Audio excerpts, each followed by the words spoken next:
Oi pessoal, e aí, tudo bem?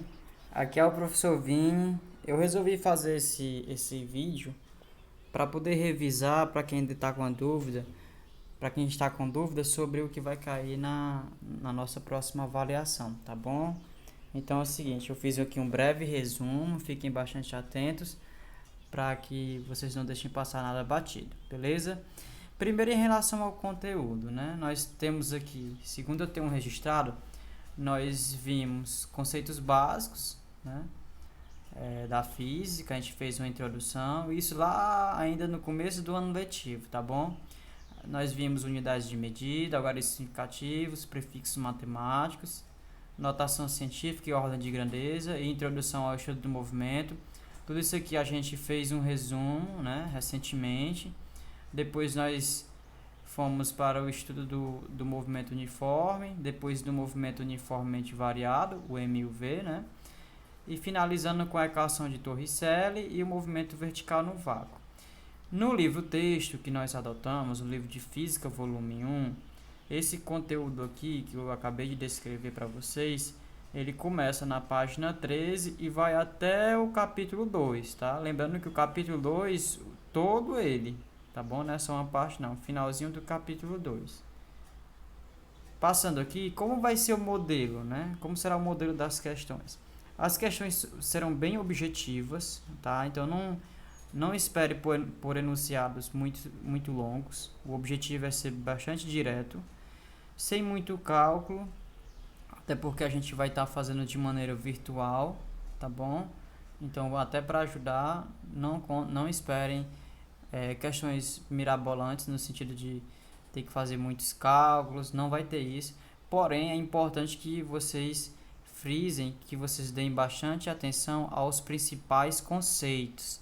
Que conceitos serão esses? Bem, eu coloquei mais à frente, tá bom? Então, primeiro, por exemplo, você tem que saber colocar um número em notação científica, né? Isso não exige cálculo nenhum, tá bom? É extremamente simples, não exige aliás, não é que não exija nenhum cálculo, mas é que não exige um cálculo muito específico, muito detalhado, muito demorado, nesse sentido que eu estou falando. Algarismos significativos, né? Quais são os corretos, qual é o algarismo duvidoso, a quantidade de algarismos significativos que tem numa medida, ordem de grandeza e depois aos conceitos da cinemática. Todos esses conteúdos aqui vocês podem olhar no PDF, em dois PDFs que eu coloquei lá no Classroom, tá bom? Cinemática, né? Cinemática. Primeiro, referencial, né? O que é um referencial? Você tem que saber quando um corpo está em movimento e quando ele está em repouso. Depois, você tem que saber a diferença entre trajetória, distância percorrida e deslocamento. É a mesma coisa, distância percorrida e deslocamento, né? A gente discutiu bastante sobre isso, especialmente na última aula em que nós revisamos esses conceitos, né? Velocidade média e sua unidade de medida, né? É importante também saber, né, o conceito de velocidade média e como você transforma de metro por segundo para quilômetro por hora e vice-versa. Qual o fator de conversão? Por que o fator de conversão é esse? Beleza? Lembrando que isso está no PDF. Conceitos do movimento uniforme, né? Conceitos em que sentido? O que caracteriza um movimento uniforme? O que caracteriza um movimento uniformemente variado? Quais são os gráficos? Análise gráfica é muito importante. É um ponto que eu toco bastante, pessoal. Não deixem de rever os conceitos do movimento uniforme e do movimento uniformemente variado, especialmente em relação aos gráficos, né? Saber interpretar gráficos é fundamental. E por fim, o movimento vertical, o movimento de queda livre. Quais são as características, né, do movimento vertical? O que acontece no ponto mais alto, né? Exemplos. Então, primeiro em relação ao referencial, né? Esse pessoal que está dentro de um ônibus, né? Aqui nós temos uma mulher, ela está sentada, aí eu pergunto, essa mulher, ela está em repouso ou está em movimento? Lembra que a gente discutiu esse contexto? No caso aqui, para quem está na parada de ônibus e o ônibus está passando, essa mulher está se movimentando na velocidade do ônibus, né? Mas para os outros passageiros aqui, se eles estão fixos sobre cada ponto desse aqui do ônibus, Então, essa mulher, ela está em repouso em relação aos passageiros do ônibus, tá? Então, em relação aos passageiros, ela está em repouso, e em relação a quem está na parada de ônibus, ela vai estar em movimento. Eu acho que isso foi bastante discutido antes da paralisação, né, da interrupção das aulas, quanto agora na revisão a gente viu bastante esse exemplo, né, de movimento. Um outro exemplo é o do avião. O avião, né, normalmente ele tem uma velocidade bem maior do que... Normalmente não, né, ele tem uma velocidade maior do que os transportes terrestres, né? Qual a velocidade de um avião, né? A gente até discutiu que os aviões, em geral, eles em voo de cruzeiros chegam a 700, 800 km por hora, né? Então, nesse caso aí, o avião ele está em repouso ou em movimento, né? Aí, mais uma vez, entra aquela história. Quando a gente verifica os passageiros do interior do avião, os passageiros, um em relação ao outro, esses passageiros estão em repouso, porque eles estão em pontos fixos do avião. Isso quando eu utilizo o avião como referencial, como sistema de referência. Mas se eu estou aqui na Terra e observo o avião passando, aí não, aí o avião ele está em movimento. Então, observa que tudo depende de qual referencial, de qual sistema você utiliza como referência para poder dizer, para só depois poder dizer se o corpo, se o objeto está em repouso ou está em movimento. Um outro caso que a gente discutiu, né? Muita gente fala, mas se eu estou de fora, o avião vai estar sempre em movimento? Não, isso não é verdade. Aqui eu tenho um caso em que uma aeronave está abastecendo a outra. Para que isso ocorra, essas aeronaves, uma em relação à outra, elas têm que estar em repouso.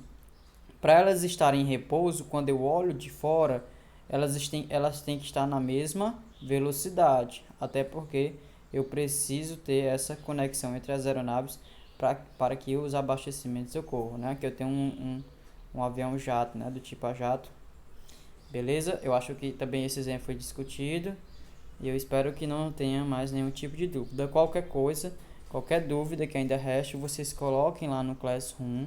Ou vocês podem colocar aqui no comentário que eu vou responder prontamente, tá bom? Os próximos slides, apenas para fazer aqui a devida referência, eles foram de prints que eu retirei das páginas do livro texto que a gente utiliza, do nosso livro didático de física, tá bom? Então, até para você se situar no assunto, você pode ir lá no livro e verificar melhor cada slide que eu tirei aqui, cada print que eu tirei. Primeiro vamos lá em relação aos gráficos, né? Os gráficos do MU. O que caracteriza um movimento uniforme, né? O movimento uniforme é aquele que ocorre com velocidade constante. Se a velocidade é constante, isso indica também que a velocidade, além de não mudar, ela ocorre em linha reta. Ou seja, é um movimento em que você não tem aceleração. Eu estou falando de aceleração aqui porque foi um conceito que a gente já estudou, tá bom? Mas quando você inicia esse assunto aqui de MU, a gente não tem abordado ainda a definição de aceleração. Então, no movimento uniforme, a velocidade ela vai ser constante. Aqui eu tenho dois gráficos para poder ilustrar essa situação do MU, em que a velocidade ela permanece sempre com o mesmo valor. No caso aqui eu tenho uma velocidade positiva.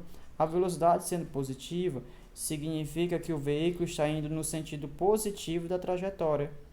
Enquanto que no gráfico 2 a velocidade é negativa, só que ela está indo no sentido negativo da trajetória, tá bom?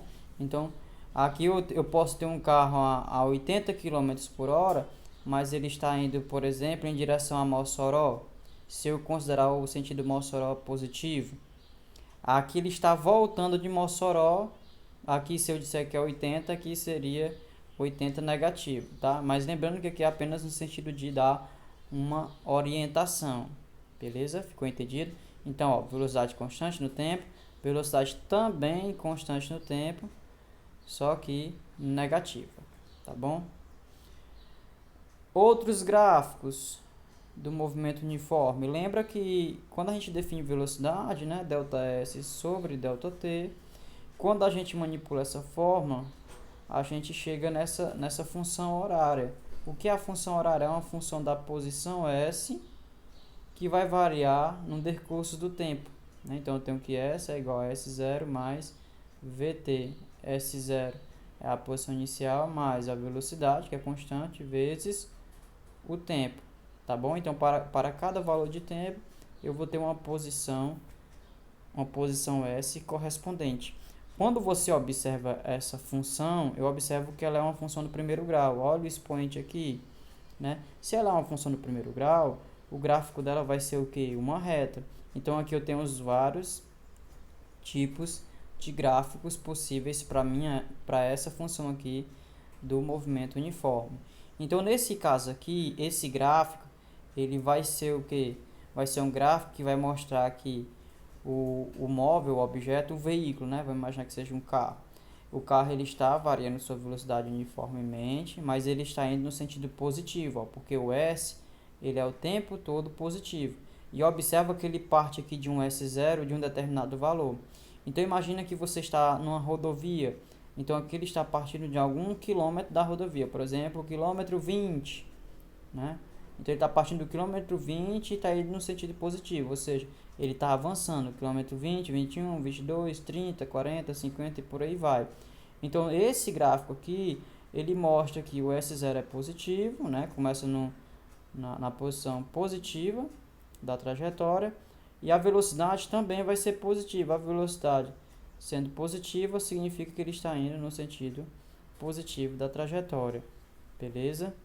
Na segunda situação aqui, o S0, ele é igual a zero. O que é o S0? Se você pegar essa equação aqui, essa função, e comparar com a função do primeiro grau, esse S0 aqui, ele é o ponto onde o gráfico ele toca o eixo Y.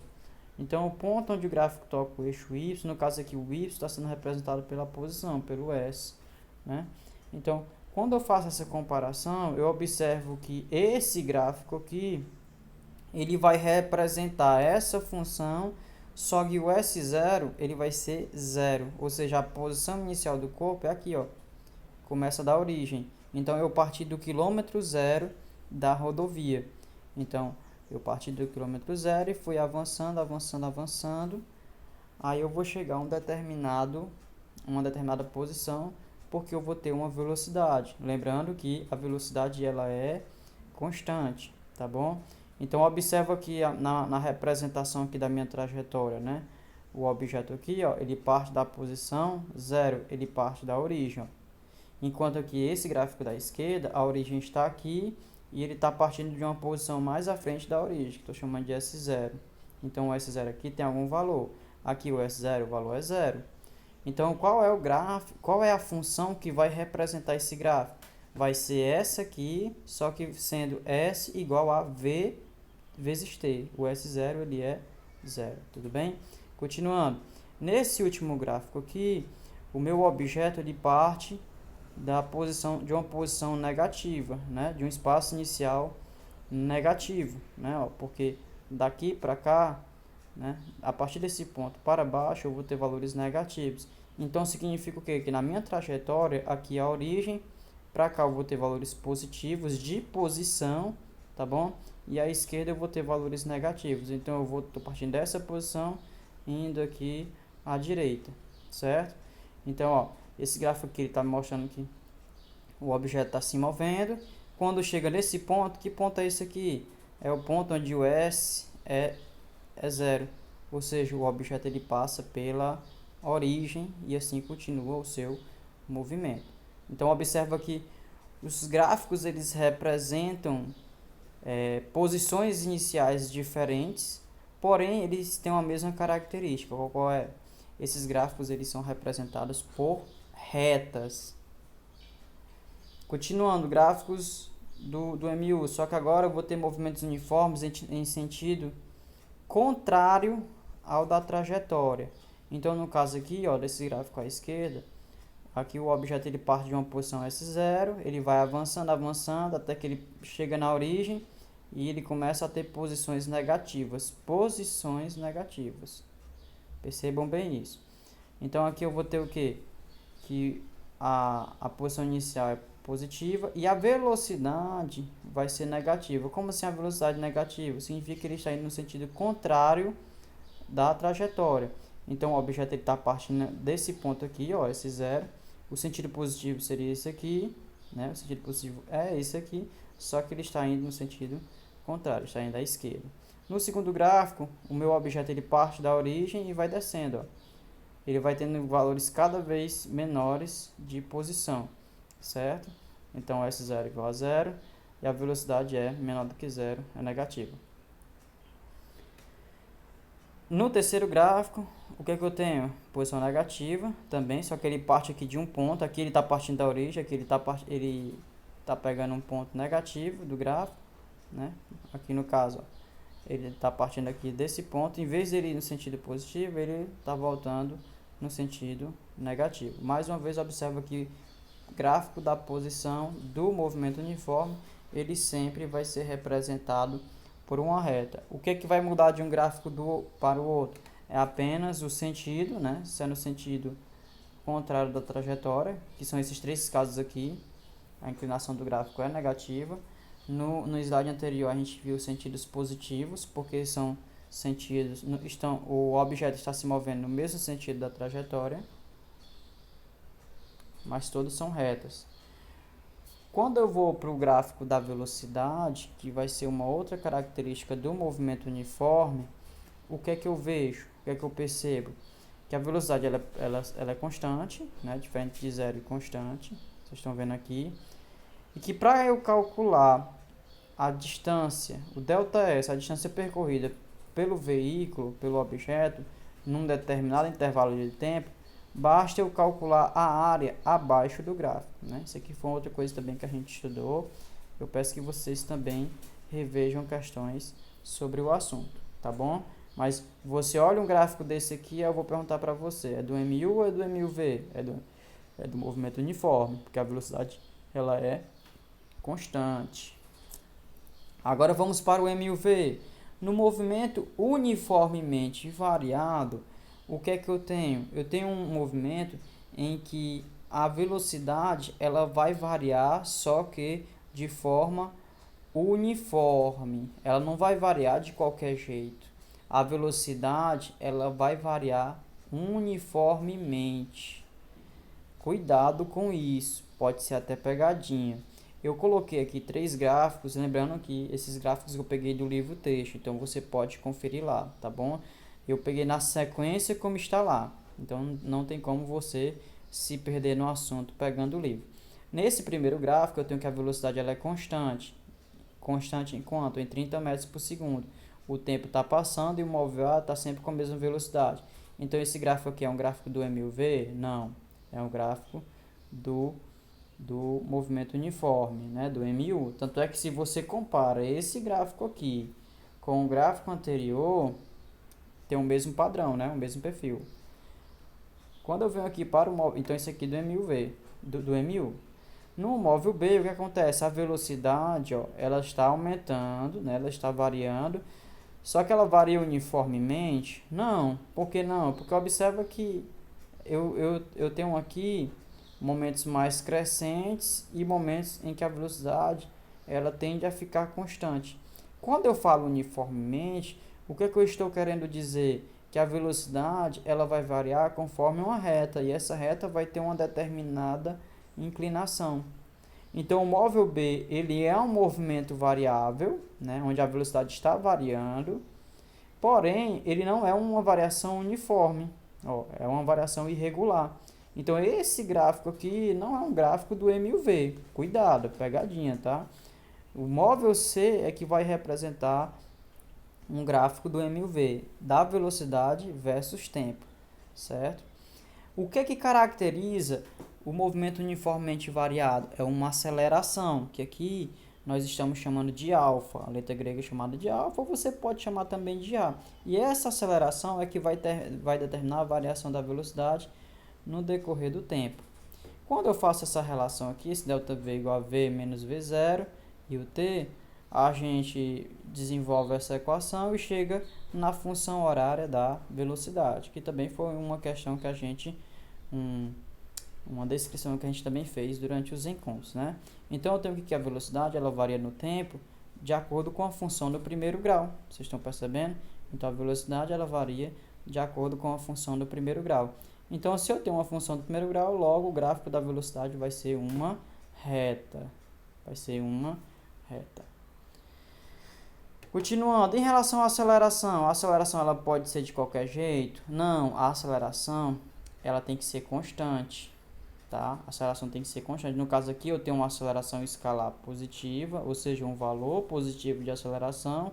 E no segundo gráfico eu tenho uma aceleração, ó, aqui abaixo da origem, né?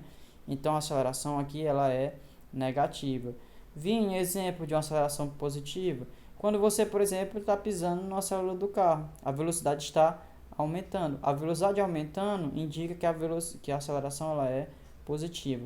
A velocidade diminuindo significa que o veículo está desacelerando, ou seja, eu tenho uma aceleração escalar negativa. Mas observa que, embora essa aceleração seja positiva e essa aceleração seja negativa, os dois gráficos eles têm a mesma característica. Qual é? A aceleração ela é constante, ela não muda no tempo. Uma vez que eu peguei esse valor aqui, ele continua o mesmo. Uma vez que eu peguei esse valor aqui, ele também continua o mesmo. Então, o que vai mudar de uma aceleração positiva, escalar positiva, para uma negativa, o que é se ela vai estar contribuindo com a velocidade, ou seja, contribuindo em que sentido? Em aumentar a velocidade, que é esse caso aqui, ou em diminuir a velocidade, vai estar diminuindo a velocidade do corpo. Outros gráficos aqui, né, da velocidade. Quando a aceleração é positiva, o que acontece? Quando a aceleração é positiva, a velocidade ela aumenta.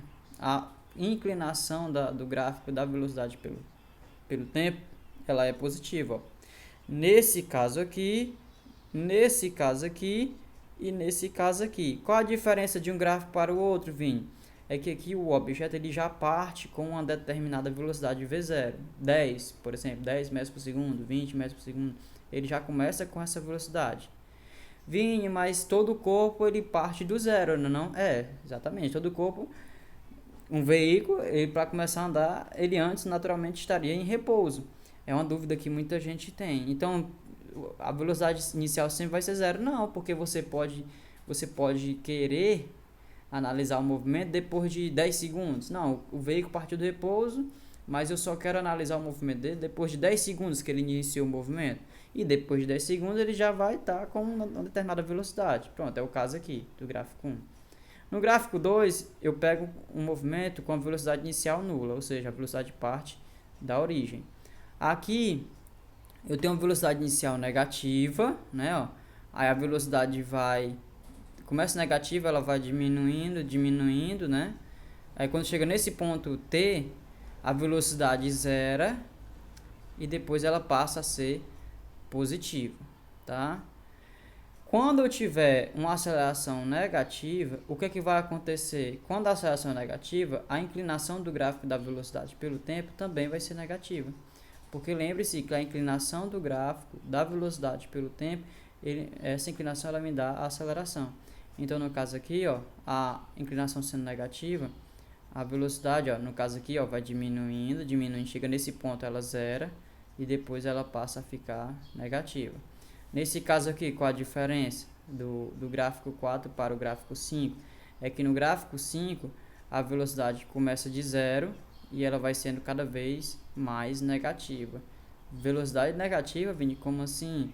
Volta nos slides anteriores, aí você vai perceber que velocidade negativa a gente está se referindo à trajetória do objeto. Você adota um sistema de referência, aí você vai dizer, ó, se o veículo estiver indo nesse sentido, a velocidade vai ser positiva. Se ele estiver voltando, a velocidade vai ser negativa. Então aqui é só no sentido de você ter uma orientação, tá?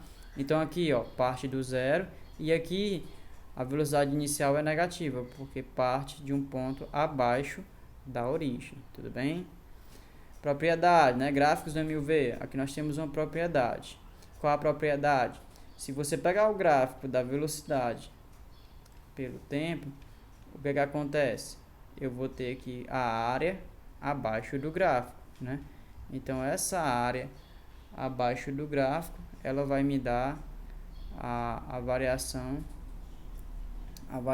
do espaço, tudo bem? Ó, lembrando que a inclinação do gráfico, pessoal, da velocidade pelo tempo, vai me dar a aceleração. Não esqueçam disso, tá bom? Continuando, gráficos do MUV. Aqui, quando eu pego a equação, a função da posição, que é essa aí que vocês estão vendo, é S igual a S0 mais V0t mais AT ao quadrado. Vocês lembram que essa função é uma função do segundo grau, né? Sendo uma função do segundo grau, qual é a característica dela? O gráfico dela é dado pelo quê? Né? É dado por uma parábola. E lá na função do segundo grau, a gente tem algumas características inerentes. Lembra da concavidade da parábola? Se o coeficiente tal for positivo, a concavidade é para cima. Se o coeficiente for negativo, a concavidade da parábola é voltada para baixo, né? Vocês lembram dessa propriedade? Pronto. Essa propriedade a gente também utiliza o mesmo raciocínio para o movimento do corpo, certo? Então, para o movimento do corpo, aqui no caso, ó, eu tenho parábolas com a concavidade voltada para cima, né? E aqui embaixo, concavidade voltadas para baixo. Observa que aqui nesse ponto aqui, eu tenho a inclinação zero. Sendo a inclinação zero, significa que aqui o objeto, o móvel, ele atinge uma velocidade zero e depois muda de sentido. Então aqui ele está num sentido, zera a sua velocidade e depois muda de sentido. Está no sentido, zera a sua velocidade e depois muda de sentido. Muita gente confunde. Aí aqui eu gostaria de chamar a atenção em relação a essa parte mais baixa aqui da parábola, né? E o formato da parábola. Acha que o formato da parábola está se referindo à trajetória. Então, isso aqui é um arco de parábola, então o objeto está se movendo com essa trajetória. Não é isso. Apenas o gráfico está mostrando como é que ocorre a variação da posição do objeto durante um determinado intervalo de tempo, tá? Então, cuidado. Eu chamo a atenção para isso. Não confundam, tá? Não confundam o gráfico com a trajetória. São coisas totalmente diferentes. Nós também falamos da equação de Torricelli. Quando é que a gente vai usar a equação de Torricelli? Bom, você vai usar a equação de Torricelli quando você não tiver o parâmetro tempo para poder analisar, certo? Então, por isso que a gente faz aquela pergunta de sempre. Está sem tempo? Usa a equação de Torricelli, tá? Que é dada por v ao quadrado, que é a velocidade final, é igual a velocidade inicial ao quadrado, mais 2 vezes a aceleração vezes a variação da posição. Então, se na questão você não tem o fator tempo a ser considerado, então certamente você vai utilizar a equação de Torricelli, tá bom?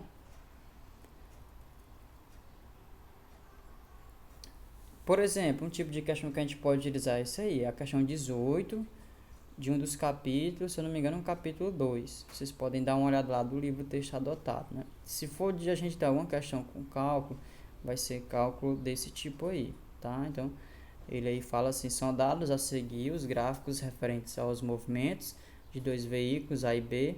O gráfico de A é um arco de parábola com vértice em t igual a 0 segundo. Aí ele quer que você calcule a velocidade escalar do móvel A, do veículo A, num tempo t igual a 2 segundos.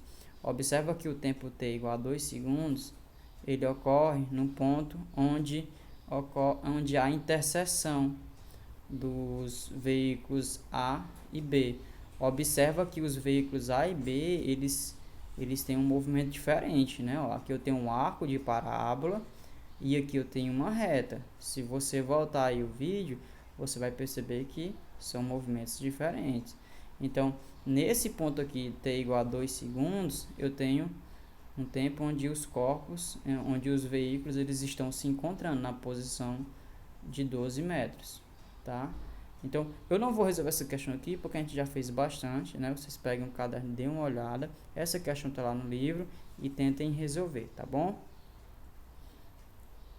O último conteúdo que pode ser abordado na nossa próxima avaliação, isso vale também para quem for fazer a prova de reposição, é em relação ao lançamento vertical, né? Ao movimento de queda livre. Como é que ocorre? De forma simplificada, eu peguei essa imagem aqui do site Brasil Escola, né, apenas para ilustrar, assim como as equações estão lá já bem condensadas, né, bem simplificadas. Aí imagina que um jogador ele está atirando a bola para cima. O meu referencial positivo é para cima, tá? Então tudo que apontar para cima vai ser positivo. Então o que apontar para baixo vai ser negativo. Então ele está jogando a bola a partir desse ponto aqui. Então aqui eu tenho a altura inicial. Então a bola começa a subir. À medida que ela vai subindo, a velocidade, tanto a velocidade inicial quanto a velocidade aqui, à medida que o tempo vai passando e a bola vai subindo, ela é uma velocidade positiva, porque ela aponta para cima. Quando eu olho aqui as equações e observo, todas as equações, pessoal, são as mesmas equações que a gente já discutiu no início do vídeo. Então aqui eu tenho a função horária da velocidade, a função horária da posição, né? Só troca o S pelo Y, porque o movimento ocorre na direção Y, direção vertical. E aqui eu tenho a equação de Torricelli, né? Adaptada para o lançamento, para o movimento vertical. Lembrando que o movimento vertical é um movimento unidimensional. O que significa unidimensional? Ocorre apenas em uma direção, tá? Então observa que a velocidade aqui ela é positiva, né? A velocidade inicial. Agora observa que o G, que é a aceleração, ele é negativo. Por que ele é negativo? Porque no meu sistema de referência, tudo que aponta para cima é positivo. Mas a gente sabe que a gravidade, a aceleração da gravidade, ela aponta para baixo, logo ela vai ser negativa. Então, quando a bola está subindo, a velocidade está sendo positiva, tá? Está sendo positiva, mas a aceleração da gravidade, a velocidade positiva, mas a aceleração negativa. Quando chega aqui no ponto mais alto, o que acontece com a velocidade? Ela zera, isso é uma propriedade, tá? Não esqueça disso. No ponto mais alto, quanto é a velocidade? É zero. E quanto é a aceleração? G. Pessoal, uma coisa muito importante, durante todo o movimento, tanto de subida quanto de descida, a aceleração vai ser sempre constante, tá? E no caso, a aceleração sempre vai ser G, gravidade. Então, observe que em todas as equações, ó, eu vou ter o G como aceleração, ó. G e G. Não muda, é constante. O que vai mudar é o que? É o valor da velocidade. No ponto mais alto, a velocidade vai ser nula, vai ser zero. Aí, a partir desse ponto, o que é que vai acontecer? O objeto vai começar a descer. Observe que aqui à direita eu coloquei um cálculo que eu também peguei lá do site Brasil Escola, onde ele vai calcular o valor do tempo de subida. Para eu calcular o valor do tempo de subida, basta eu pegar a função horária da velocidade. Eu sei que o tempo de subida ele se refere ao ponto máximo da trajetória. No ponto máximo, a velocidade é zero. Então, a velocidade final aqui é zero. Então, eu pego essa equação e o V final aqui, eu digo que ele é zero. E vai ser igual a o V0, y, né, que é a velocidade inicial, menos gt. Resolvendo isso aqui e isolando t, eu tenho que o tempo de subida é igual a V0 sobre g. Então, para eu calcular o tempo de subida, eu vou pegar essa relação aqui, a velocidade inicial, e dividir pela gravidade. Quando chegou no ponto mais alto, que a velocidade zerou, mas a aceleração continua g, justamente devido à gravidade, a bola vai retornar. Quando a bola retorna, o que acontece? Agora a gravidade está no mesmo sentido, está apontando no mesmo sentido da velocidade. Então a velocidade vai aumentar cada vez mais, aumentar, até que aqui ela vai cair com velocidade maior do que em pontos aqui superiores da sua trajetória, tá bom? Então, basicamente é isso, né, o conteúdo. Esse vídeo foi apenas para fazer uma revisão, para você entender o que você precisa saber para poder fazer o teste e assim otimizar o seu estudo e tentar se situar no assunto. Lembrando que aquele conteúdo mais inicial, eu fiz uma playlist e coloquei também uma questão de mecânica, vocês deem uma olhada, tá bom? Então, mais uma vez, qualquer dúvida, coloquem lá no Classroom, ou então vocês façam um comentário aqui, tudo bem? Abraço e até a próxima. Valeu!